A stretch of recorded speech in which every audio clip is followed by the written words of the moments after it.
Hello and welcome to Xmind 101, a guide for beginners. Xmind is your all-in-one space for organizing thoughts, sparking creativity, working with your team, and getting things done.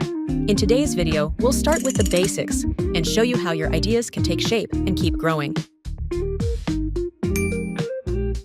When you open Xmind, just click New Mind Map to get started.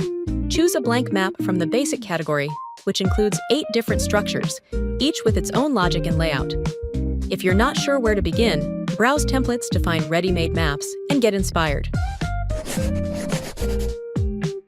Double-click a topic to edit text, or select the topic and press the spacebar to enter your ideas.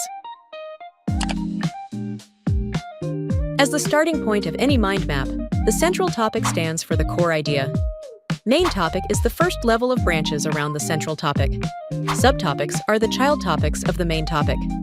To add a main topic, first, select the central topic and then press Tab, Enter, or use the toolbar button. To add a subtopic, you can press Tab again on a main topic. A floating topic is a topic that is disconnected from your main map. Use it to create an entirely separate idea within the same mind map.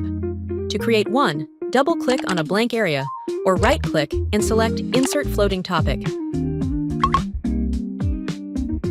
To move a main topic within the central topic, make sure you have Click on the branch for positioning in the Advanced Layout section located in Map section. Then select the main topic you want to move and drag it to the new location.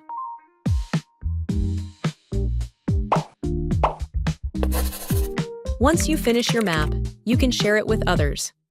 Click the Share button in the top right corner, upload your file to the cloud, and your mind map will be ready to share. You can invite specific people by entering their email addresses, or choose Publish to make your map publicly accessible.